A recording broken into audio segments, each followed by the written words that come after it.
In this part we read about the administrative reforms जो अलाउद्दीन खिलजी ने बनाए थे और इकोनॉमिक रिफॉर्म्स।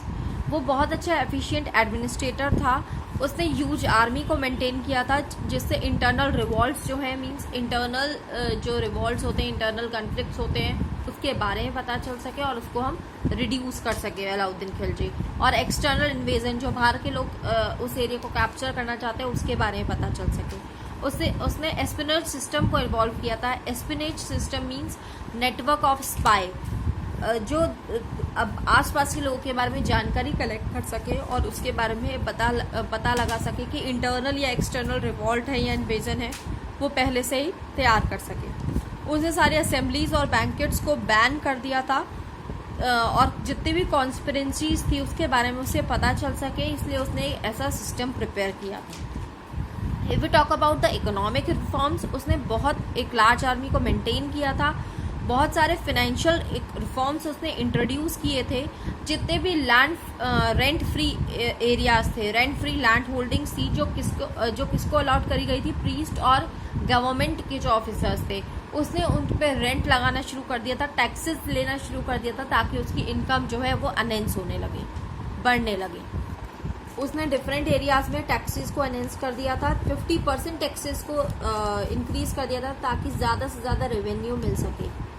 और जितने भी प्राइस कमोडिटीज़ थी उनके प्राइस को कंट्रोल कर लिया था। बहुत सारे ऐसे ऑफिसर्स को अपॉइंट किया था जो मार्केट कंट्रोल मेजर्स को बढ़ा सके और जिससे ज़्यादा से ज़्यादा इनकम हो सके। अलाउद्दीन खिलजी की डेथ के बाद मलिक काफूर जो उसका स्लेव था, उसने अपने छोटे बेटे माइनर सन को एज अ किंग बना दिया था उस एरिया का, बट वो भी मारे गए थे। Ghazi Malik, the governor of Punjab, he ascend the throne by assuming the Ghiyasuddin Tughlaq and found the Tughlaq dynasty. Alauddin Khilji के बाद नेक्स्ट डायनेस्टी आई, Tughlaq dynasty. Now the next dynasty started, that was the Tughlaq dynasty. Tughlaq dynasty का सबसे पहला रूलर था गियासुद्दीन तुगलक। सबसे पहला रूलर था गियासुद्दीन तुगलक, जिसने कंटिन्यू किया था 1399 तक। उसने तुगलकाबाद सिटी दिल्ली में फाउंड किया था, जो बहुत अच्छा एडमिनिस्ट्रेटर था और लोगों के लिए वेलफेयर के लिए काम करता था। उसने लिबरल पॉलिसीज़ बनाई थी, ज़्यादा से ज़्यादा एरिया कल्टीवेशन के लिए यूज़ किया गया था और लोगों की भलाई के लिए वो बहुत ज़्यादा काम करता था। उसने बहुत सारे कंस्ट्रक्टिव मेजर अपनाए थे, जैसे building of canals, bridge, road and means of communication उसने बहुत ज़्यादा इस्टेब्लिश किया था। उसकी डेथ के बाद जूना खान, जो अपने आप को मोहम्मद बिन तुगलक के नाम से बुलाना चाहता था, उसने उसके आगे रूल ओवर किया। वो बहुत फेमस तुगलक रूलर था। He was a lover of arts, scholar of philosophy and mathematic, astronomy and physical science. उसको इन सारे सब्जेक्ट्स में, फिलोसफी है, मैथमेटिक्स है, फिजिकल साइंस में बहुत ज़्यादा नॉलेज थी और वो एक बहुत अच्छा एफिशिएंट एडमिनिस्ट्रेटर था और एक बहुत एक्सीलेंट कमांडर था। उसके अंदर बहुत इनोवेटिव स्किल्स थी और ऐसी स्ट्रैटेजीज बनाता था ताकि जिससे ज़्यादा से ज़्यादा इनकम हो सके और ज़्यादा से ज़्यादा एरिया को वो एक्सटेंड कर सके। उसने बहुत सारे ऐसे स्टेप्स लिए थे जिससे एरिया इनहेंस हो सके। The first one is raising tax in Doab region. Taxes को रेज कर दिया गया था ताकि ज़्यादा से ज़्यादा मनी इनकम हो सके, ज़्यादा से ज़्यादा इनकम वो कर सके और अपने जो एम्पायर है उसको ज़्यादा से ज़्यादा बढ़ा सके। The second step taken by him, the shifting of capital from Delhi to Daulatabad. जो दिल्ली कैपिटल जो दिल्ली थी उसको दौलताबाद बना दिया गया था। मोहम्मद बिन तुगलक ने वो ट्रांसफ़र कर दी थी कैपिटल। किस वजह से? क्योंकि दौलताबाद सेंटर था, उसकी जितना भी एम्पायर था, और फास्ट एम्पायर जितना भी बड़ा एम्पायर था उसका सेंटर था दौलताबाद, इसलिए that he declare the Daulatabad as a capital. The next one is the introduction of tanka currency. Tanka currency means कि ब्रोंज कॉइन्स इंट्रोड्यूस कर दिए गए थे in the comparison of silver coins. उसने सिल्वर कॉइन्स को रोक दिया गया था और ब्रोंज कॉइन्स करेंसी को इंट्रोड्यूस किया था, because he think that there was a shortage of silver. Next one, the step taken by him, military expedition. Muhammad bin Tughlaq ने कराची और Qarachil in the Kumaon, Garhwal region में और बहुत सारे एरिया में उसने मिलिट्री को बहुत ज़्यादा बढ़ावा दिया था ताकि ज़्यादा से ज़्यादा एरिया को कैप्चर किया जा सके। After the Mohammad bin Tughlaq, the Tughlaq dynasty is rule over by the Firoz Shah Tughlaq. उसने फाइनेंशियल प्रॉस्पेरिटी बहुत ज़्यादा एक्सटेंड करी, उसने अपने बॉर्डर्स को बहुत ज़्यादा बढ़ा दिया, मींस उसने बहुत ज़्यादा वास्ट एम्पायर क्रिएट कर लिया। फिरोज शाह तुगलक इस्लामिक लॉज और ब्रॉड बैक शारिया लॉज, जितने भी इस्लामिक लॉज थे उनको फॉलो किया।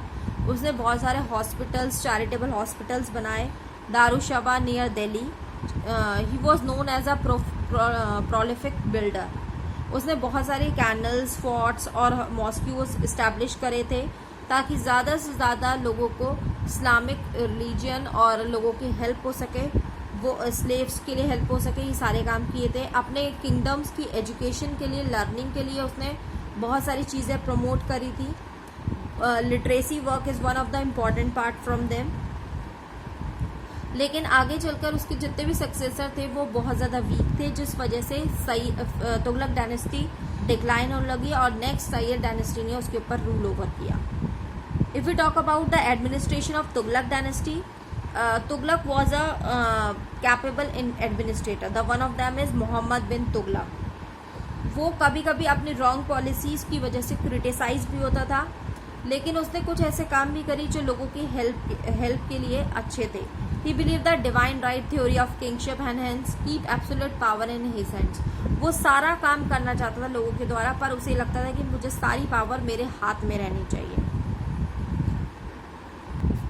ये सारी इंफॉर्मेशन हमें इंडियन हिस्टोरियंस और फॉरेन ट्रेवलर्स के अकाउंट से मिलते हैं, जैसे ज़ियाउद्दीन बरानी, a political thinker, Mohammad bin Tughlaq के टाइम में, और फिरोज शाह तुगलक के कोर्ट में जलाउद्दीन बिरानी एक पॉलिटिकल थिंकर था, उसकी राइटिंग या मैन्यूस्क्रिप्ट्स के द्वारा हमें ये सारी इन्फॉर्मेशन मिलती है। Ibn Battuta was a foreign traveller at that time, जो स्कॉलर था मोरक्को में, जो इसने एक मैन्यूस्क्रिप्ट या एक सोर्स ऑफ हिस्ट्री बनाया ताकि उसके बारे में इंफॉर्मेशन हमें मिल सके। After the Tughlaq dynasty the new power is rose, that is a invasion of Timur, but it was plundered because the ruler of that Timur was not so successful. He was the ruler of Samarkand in Central Asia, जो इस्लाम को ज़्यादा से ज़्यादा embrace करता था। He was like a storm destroying anything that came in his way. लेकिन धीरे धीरे वो इतना ज़्यादा पावरफुल नहीं हो पाया, जिस वजह से वो सैयद डायनेस्टी के आगे डिफीट हो गया। The next one is the Syed dynasty. Syed dynasty बहुत शॉर्ट पीरियड के लिए रूल ओवर रही थी। उसके मेन रूलर्स थे Khizr Khan, Mubarak Shah, Muhammad Shah and Khilji Alam Shah. The last ruler was Alauddin Alam Shah, जिसने बाबुल खान लोधी के संग फाइट करी थी और लोधी डायनेस्टी ने उसको डिफीट कर दिया था, जिसके बाद लोधी डायनेस्टी पावर में आई थी। In Lodhi dynasty they are the three main ruler, Bahubal Lodhi, Sikandar Lodi, and the last one is Ibrahim Lodi. These were the most powerful ruler, but after they rule over after the successor one by one. और उस Syed dynasty ने बहुत सारे areas पे rule over किया, बहुत सारे area कंक्वायर किए, but after the 15th century, in the middle of 15th century, the Mughal dynasty is come in the way, जिस वजह से बाबर और इब्राहिम लोदी के बीच में उस लड़ाई हुई थी, जिसके बाद मुगल डायनेस्टी फाउंड हुई और उस एरिया में जितने भी मुगल एम्परर्स थे उन्होंने उसके आगे रूल ओवर किया। Thank you class.